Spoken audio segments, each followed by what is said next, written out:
भद्रं कर्णेभिः शृणुयाम देवा भद्रं पश्येमाक्षभिर्यजत्राः स्थिरैरङ्गैस्तुष्टुवागुंशस्तनूभिर्व्यसेम देवहितं यदायुः।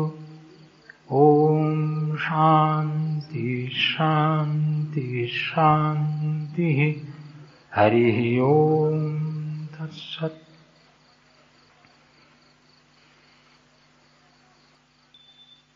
কেশবচন্দ্র সেন ব্রাহ্ম সমাজের, তিনি ঠাকুরের কাছে যখন আসা শুরু করলেন, শুনলেন ইনি তো ব্রাহ্ম সমাজের একজন আচার্য, সেখানে বক্তৃতা করেন। ঠাকুরও ব্রাহ্ম সমাজে গেলেন, স্বামীজিও ব্রাহ্ম সমাজে গিয়ে আগে ব্রাহ্ম সঙ্গীত গাইতেন টাইতেন। একটা যোগাযোগ হয়ে গেল। কেশব সেন আসেন দক্ষিণেশ্বরে, মাঝে মাঝেই আসেন। একদিন পঞ্চবটির কাছে ঠাকুর রয়েছেন, কেশব সেন সেখানে এসেছেন। এসে ঠাকুরকে বলছেন, আপনার একটা অনুমতি চাইতে এসেছি। ঠাকুর বললেন, কি অনুমতি? করুন, আপনার আমি একটু প্রচার করি। কারণ তাদের পত্রিকা ছিল এবং কেশব সেন অত্যন্ত বিখ্যাত বাগ্মী ছিলেন। শুধু ভারতবর্ষে নয়, বিদেশেও প্রসিদ্ধ ছিলেন। ইংল্যান্ডে তিনি কতবার বক্তৃতা দিতে গেছেন এবং সেখানে ইংল্যান্ডের লোকে কেশব সেনের বক্তৃতা শুনে অবাক হয়ে যেত। সেখানকার যারা প্রফেশনাল বক্তা, তো আজকাল সব জায়গায় হয়, এখানেও এখন প্রফেশনাল বক্তা হয়েছে, আগে ছিল না। এখন বক্তৃতা দিলে 1000 টাকা 2000 টাকা পাবে, এরকম অনেক বক্তা আছেন এবং এরকম বক্তৃতার অনেক আয়োজনও করা হয়। তো ইংল্যান্ডে যখন বক্তৃতা দিতে আরম্ভ করলেন কেশব সেন, সেখানের প্রফেশনাল বক্তারা চটে উঠল, বলি এই লোকটা ভারতবর্ষ থেকে এসেছে, এমন লেকচার দিচ্ছে, এখানকার আমাদের লোকেরা তার ইংরেজি বক্তৃতা শুনে মোহিত হয়ে যাচ্ছে, তার দিকে হয়ে পড়ছে, আমাদের লেকচার শুনতে চাইছে না। তো মহা মুশকিল। তারা একটা ষড়যন্ত্র করল। বক্তৃতার কত রকম আছে তাই মনে পড়ছিল আমার উপরে এটা চাপটা আসছে বলে। তাকে এক জায়গায় ওই রকমের প্রফেশনাল বক্তারা বললে, আপনার মতন বক্তা তো এখানে নেই, অমুক জায়গায় অমুক দিন আপনি একটা বক্তৃতা করতে যাবেন।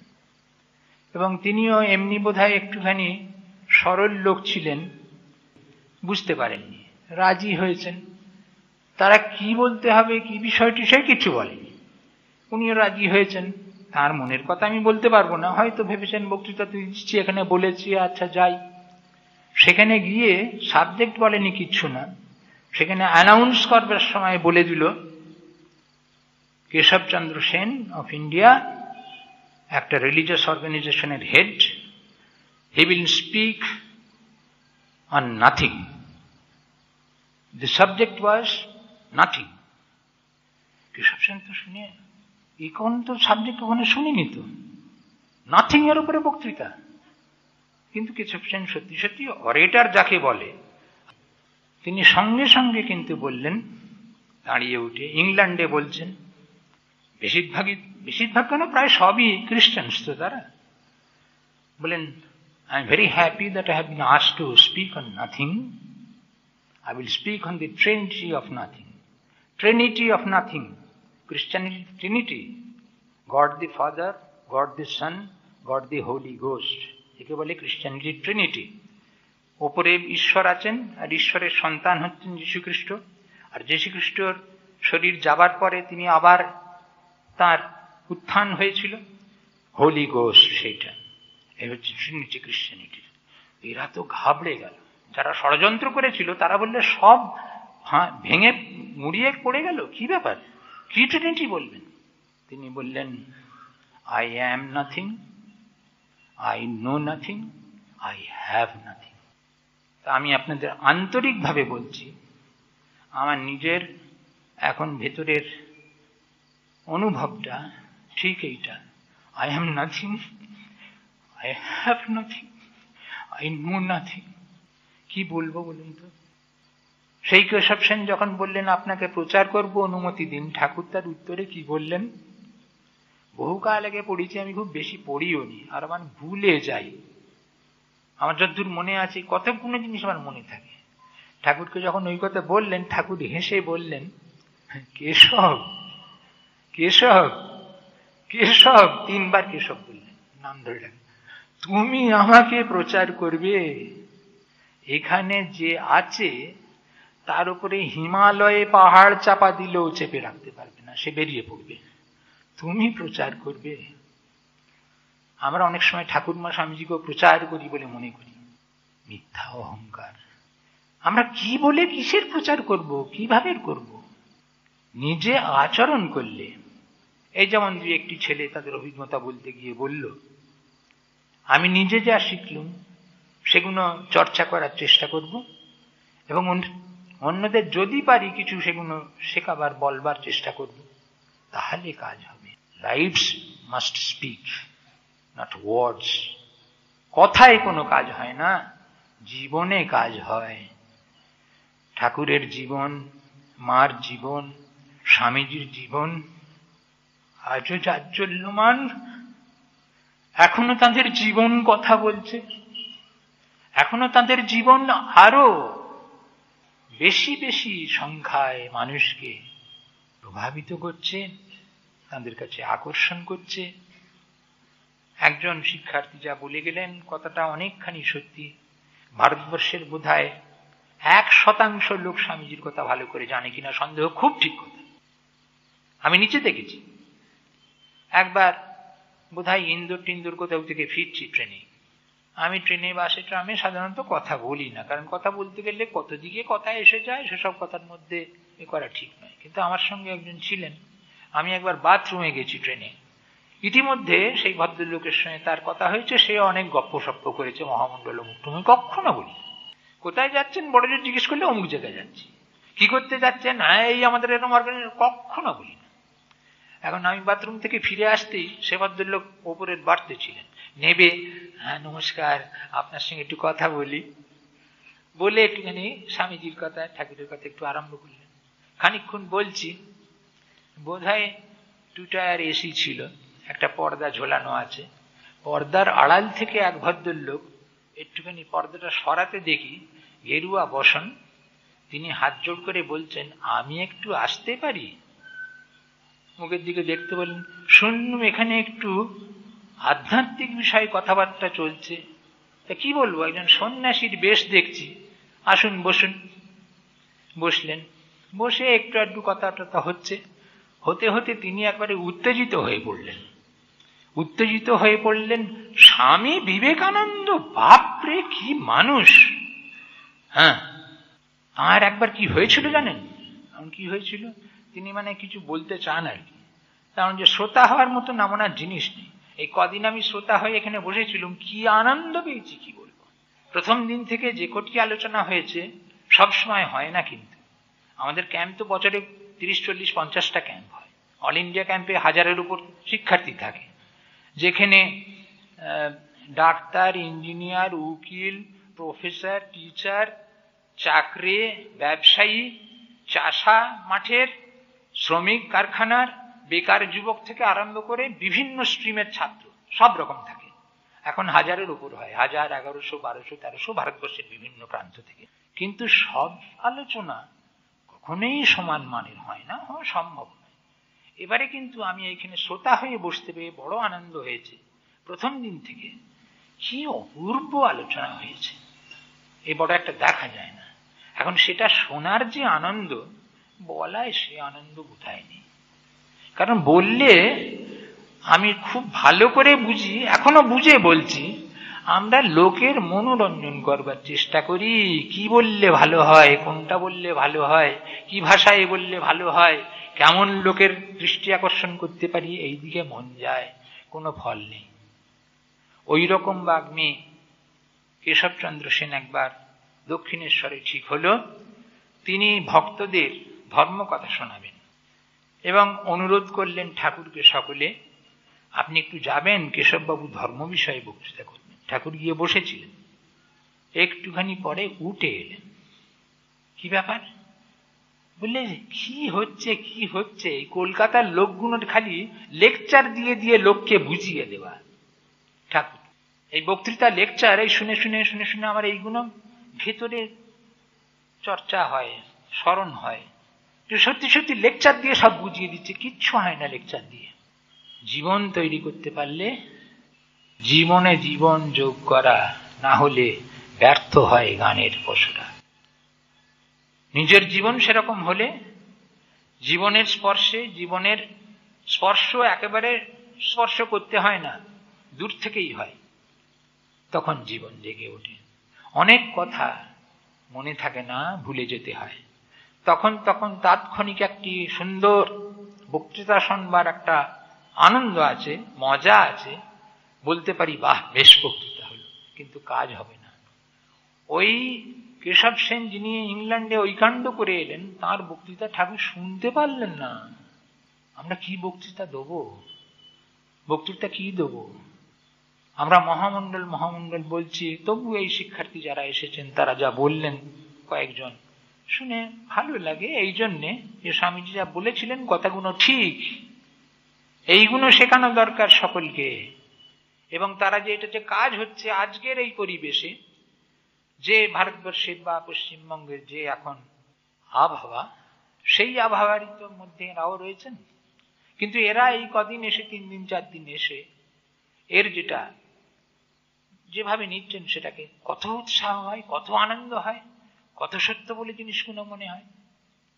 সেই জন্য মনে হচ্ছিল এই যে মহামণ্ডলের এটা কিরকম ব্যাপার, এই পারিপার্শ্বিকের মধ্যে এটা কি করেই বা এলো, কি করেই বা হলো, কি করেই বা চলছে, বোঝা যায় না। একটা আরবি তাই আমার মনে পড়ছিল এই শুনতে শুনতে কথাটা। कुछ नहीं तो कम से कम ख्वाब ए शहर देखा है, जिस तरफ देखा न था अब तक उस तरफ देखा है। কিছুই যদি না হয়ে থাকে, অন্তত এটুকু তো হয়েছে যে একটা নতুন প্রভাতের স্বপ্ন আমরা দেখেছি। जिस तरफ नजर अब तक न था उस तरफ देखा है। যেদিকে নজর এতদিন মানুষের যায়নি, সেদিকে নজরটা গেছে। মানুষ করতে হবে, মানুষ করতে হবে, মানুষ হতে হবে, মানুষ হতে হবে, মানুষ করতে হবে। কতজন কত সময় আমাদের বলেছেন মহামণ্ডল হয়ে থেকে, মহামণ্ডলের যে প্রতীকটি আছে, সেই প্রতীকটিতে দুটি জিনিস আছে, চরৈবেতি চরৈবেতি। অনেকেই জিজ্ঞেস করেছেন এটা কোথায় আছে, কোথায় আছে। এটি শাস্ত্রে আছে, যেখান থেকে আছে সেখানে অপূর্ব আছে। 5টি শ্লোকের নিচে চরৈবেতি চরৈবেতি কথাটি বলা আছে। স্বামীজিও চরৈবেতি চরৈবেতি বলছেন। সেখানে বলছেন কলিশয়ানো ভবতি সঞ্জিহানস্তু দ্বাপরঃ উত্তিষ্ঠং স্ত্রেতা ভবতি কৃতং সংপদ্যতে চরণ চরৈবেতি চরৈবেতি। যারা ঘুমিয়ে আছে তারা কলিকালে আছে, যাদের ঘুম ভেঙেছে তারা ত্রেতায় আছে, যারা দাঁড়িয়ে উঠেছে তারা আর এক পরের যুগে এসে গেছে, আর যে চলতে শুরু করেছে সে সত্য যুগে আছে। স্বামীজি বলেছিলেন শ্রীরামকৃষ্ণের আবির্ভাবের সঙ্গে সঙ্গে সত্য যুগ শুরু হয়েছে। অনেকেই বুঝতে পারেন না। পরম পূজনীয় ভূতেশানন্দজি মহারাজের সঙ্গে আমার শেষ যেদিন সাক্ষাৎ হয়েছিল, অত্যন্ত ভালোবাসতেন এবং তিনি আমাদের ক্যাম্পে প্রাচীন সাধু মঠের যারা ছিলেন তাদের মধ্যে সব থেকে বেশি বার গেছেন, 8, 10, 12 বার গেছেন। ক্যাম্প উদ্বোধন করতে গেছেন, বক্তা হিসেবে গেছেন, এমনি শুধু দেখে আসার জন্য গেছেন, নানান ভাবে গেছেন। আমি শেষ যেদিন তার কাছে তার দেখা পেয়েছিলাম, সকালের দিকে 10টা নাগাদ মঠে গেছি। মঠে গিয়ে তাড়াতাড়ি প্রেসিডেন্ট মহারাজের ওইদিকে গেছি, গিয়ে আমি যেই ঢুকেছি পেছনের দরজা বন্ধ করে দিল, আর ঢুকতে দেবে না, 10টা হয়ে গেছে। তো আমি ঢুকে পড়েছি। ঢুকে পড়ে বারান্দা থেকে ভেতরে যেখানটায় বসেন সেখানটায় ঢুকতেই দেখি মহারাজের কথা শেষ হয়ে গেছে, ওর হিয়ারিং এন্ডটা আমার সেবক খুলে নিচ্ছেন আর বলেছেন, ভক্তদের আপনারা এই দরজা দিয়ে পেছনের দিকে বাগানের দিকে দরজা দিয়ে বেরিয়ে যান। কিন্তু ওই করতে করতে আমি ঢুকে পড়েছি তো ঘরটায়। ভূতেশানন্দ মহারাজ আমার দিকে চেয়ে বললেন, কি নবনী, অনেক দিন পর এলে, ঠিক এই বলতেন যখনই যেত, কি নবনী অনেক দিন পর এলে। আমরা হ্যাঁ মহারাজ অনেকদিন আসতে পারিনি। তো বলে তো ওই কথা বলতে প্রশ্রয় পেয়ে আমি গিয়ে প্রণাম করলাম। আর এদিকে ওই সেবক মহারাজ তিনি ওদের বলেছেন আপনার দিক দিয়ে বেরোন, আর প্রসঙ্গ হবে না, একবারে ঠিক ঠিক কথা একবারে রেকর্ড করার মতন হয়ে আছে, আর প্রসঙ্গ হবে না বলে অনেকে উঠে পড়েছে, কেউ কেউ ঘর থেকে বেরিয়েছে।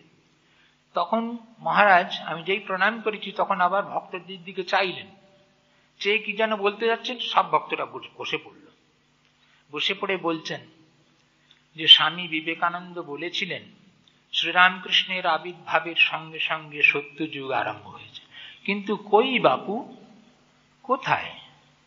মারামারি, কাটাকাটি, রক্তপাত এইসব তো হচ্ছে, ঝগড়া ঝাঁটি কত রকম, এগুলো কি সত্যযুগ? সত্যযুগের কি এগুলো লক্ষণ?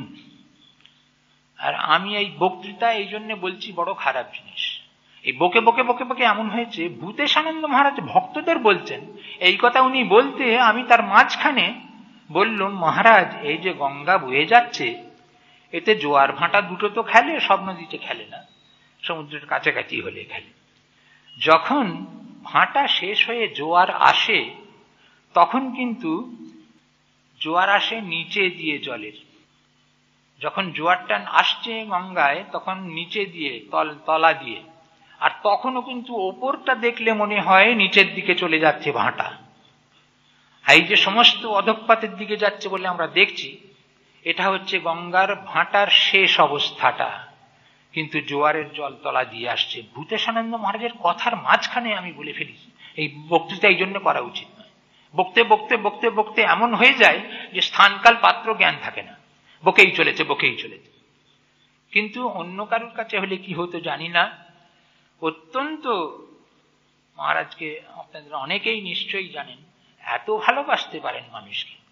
উনি প্রসন্ন হয়ে, কোন রকম বিরক্ত না হয়ে, কিছু না হয়ে প্রসন্ন হয়ে একবার আমার দিকে চেয়ে ভক্তদের বললেন, নবনী ঠিক বলেছে, এই যে বিবেকানন্দ যুব মহামণ্ডল এটা কি সত্যযুগের লক্ষণ নয়? তা আমাদের কাছে এগুলো অত্যন্ত মূল্যবান জিনিস, এবং আমরা এইটুকু বোধহয় খানিকটা আয়ত্ত করতে পেরেছি, শিখতে পেরেছি। Two cut the I. Doctor Radhakrishnan একবার খ্রিস্টানিটি বলতে গিয়ে একটি কথা বলেছিলেন, অতি অপূর্ব কথা, কোন খ্রিস্টানকে বলতে শুনিনি। বলেছিলেন এই যে ক্রস, খ্রিস্টানদের যে প্রতীক, এর অর্থ কি? দেখো ক্রসটার দিকে চেয়ে, আই কাট দি আই, আইকে কাটলে ক্রস হয়। এই নিজেকে অহং অহং একে কাটা, এইটি হচ্ছে ক্রাইস্টের চিহ্ন।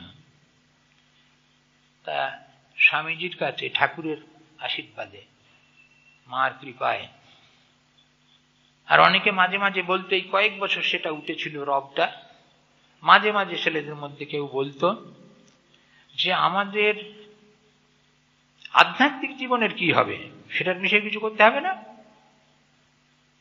আধ্যাত্মিকতা কাকে বলে?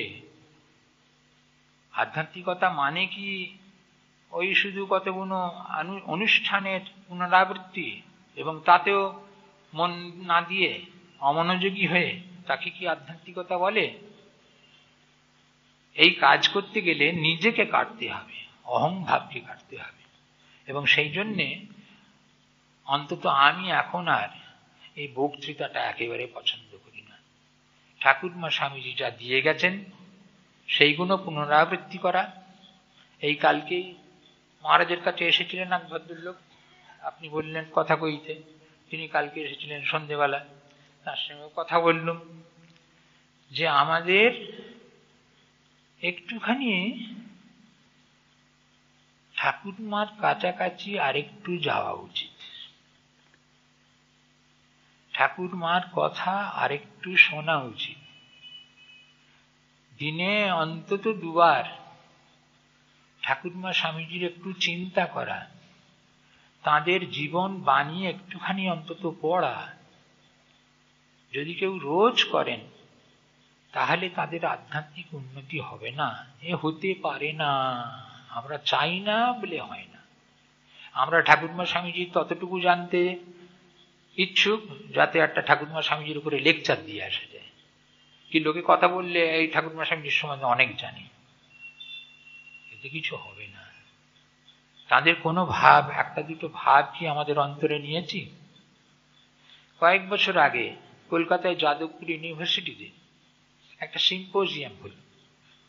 সেখানে ফিলসফির হেড অফ দি ডিপার্টমেন্ট, আমার সঙ্গে কোনো পরিচয় নেই, আমাকে টেলিফোন করে বলছেন যে আমাদের এখানে একটা ফিলসফি ডিপার্টমেন্টে একটা স্বামী বিবেকানন্দের উপরে সেমিনার করতে চাই, তা আপনার একটু সাহায্য চাই। এবং কিরকম না, সেই সেমিনারে স্বামীজির বিষয়ে কি কি সাবজেক্ট রাখা যায় এবং কাকে দিয়ে বলালে ভালো হয়, আপনি একটু যদি ভেবেচিন্তে পরে বলেন। ভেবেচিন্তে বলার কিছু নেই, আপনি এখনই লিখে নিন। 3-4টে সাবজেক্ট বললাম আর 2-3 জন অধ্যাপকের নাম বললাম, এদের দিয়ে বলতে পারেন, তারপরে আপনারা তো আছেন, যা করবেন। তিনি বললেন যে কিন্তু আপনাকে একটা বিষয় বলতে হবে। বলে একটা কি বলেছিলেন আমার ঠিক মনে নেই। ঠিক আছে, হবে। হলো সারাদিন 10টা থেকে সেমিনার, স্বামী লোকেশ্বরানন্দজি গিয়ে ইনগুরেট করেছিলেন। চললো পেপারের পর পেপার পড়া। দুপুরবেলা লাঞ্চ ব্রেক হলো, তারপরে আবার সেশন চলতে লাগলো। 4টে থেকে প্রশ্ন উত্তর। প্রশ্ন উত্তর আমাকে আর একজন দর্শনের অধ্যাপক, এই দুজনকে বলেছেন আপনারা উত্তর দেবেন। প্রশ্ন উত্তর চলতে এক ভদ্রলোক একটু বয়স্ক তিনি দাঁড়িয়ে উঠে আমার দিকে আঙুল দেখিয়ে বললেন, এটা আপনাকে প্রশ্ন করছি, আপনি উত্তর দেবেন। তার চেহারা দেখেই বুঝলেন ইনি অবশ্যই দর্শনের অধ্যাপক, বোধহয় অবসরপ্রাপ্ত। আমি বলুন। তিনি বললেন, এই যে আলোচনা হচ্ছে বিবেকানন্দকে নিয়ে সকাল থেকে, মোটামুটি এটা তো বেদান্তের আলোচনা হচ্ছে, তাই সে তো অনেক বড় বড় কথাটা দিয়ে হচ্ছে। খুব সহজ কথায় বেদান্তের সার কথাটা কি বললে হয়? কিন্তু সাংঘাতিক কথা। আর এই মূর্খের, যারা এই মূর্খকে চালাচ্ছেন, যারা এই সংঘ চালাচ্ছেন, ওই ছেলেটা যখন বলতো আধ্যাত্মিকতার কথা, বলতুম দেখো ঠাকুরের ইচ্ছা, মার আশীর্বাদ আর স্বামী বিবেকানন্দের প্রেরণা, এই 3টে একত্র হয়ে মহামণ্ডল হয়েছে, এটা আমাদের প্রাণের বিশ্বাস।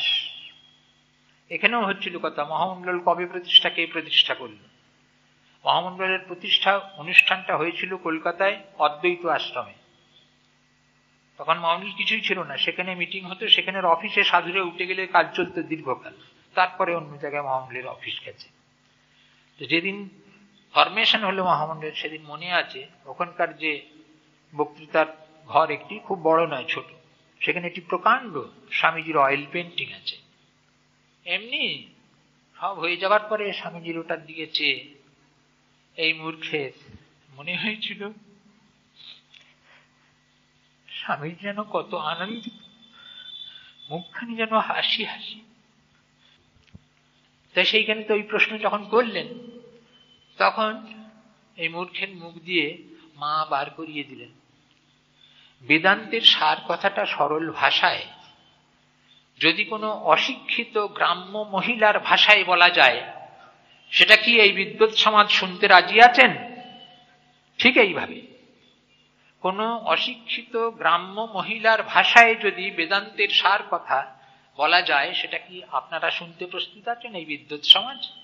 তিনি তো বললেনই সকলে বলুন বলুন বলুন বলুন। মুখ দিয়ে মা বলালেন, সত্যি মাই বলেন, মা বলালে বলা যায়, না হলে বলা যায় না। যা বলার তাই বলা যায়, যা বলার না তা বলা যায় না। বিদ্যেই কিছু হয় না। মুখ দিয়ে বেরোলো, সেই গ্রাম্য অশিক্ষিত মহিলাটির নাম শ্রী শ্রী সারদা দেবী, যাকে আমরা শ্রীরামকৃষ্ণ পরমহংস দেবের ধর্মপত্নী বলে জানি। তার একটি কথায় মনে হয় বেদান্তের সার কথা বলা যায়, এবং এর থেকে সরল ভাষায় আর বলা যায় না। কথাটি হলো, জগৎ তোমার আপনার, কেউ পর নয়। জগৎ তোমার আপনার, কেউ পর নয়। মার কথা। কাজে আধ্যাত্মিকতা কিসে আসে? বুকটা খুলে দিলে আসে, মুখটা বন্ধ করলে আসে। মাথার বুদ্ধিতে অত ভরসা রাখবার দরকার করে না। হৃদয়ের অনুভব, মুখ বন্ধ। সেই স্বামীজি যে কথা বলেছিলেন, সেই সুক্তির কথা, সুক্তির গল্পের কথা, যখন 7ই নক্ষত্র আকাশে উদিত থাকে, তখন যদি বৃষ্টিপাত হয়, কোন কোন ঝিনুক জলের তলা থেকে উপরে উঠে এসে মুখটা খোলে। কোন ঝিনুকের মুখে যদি সেই 7ই নক্ষত্রের থাকা অবস্থায় কোনো বৃষ্টিবিন্দু পড়ে, তাহলে সে মুখটি বন্ধ করে অতল তলে তলিয়ে যায় এবং সেখানে নীরব সাধনা করতে থাকলে সেই বৃষ্টিবিন্দুটি মুক্তায় পরিণত হয়। আমরা যদি মুখ খুলে রাখি, হৃদয়ে খুলে রাখি, ঠাকুরমা স্বামীজির মানুষের দুঃখে ঝরানো চোখের জল যদি তাতে নিতে পারি, গোপনে বিজনে নির্জনে একাকী যদি তাকে মুক্তায় পরিণত করার চেষ্টা করি, অবশ্যই হবে।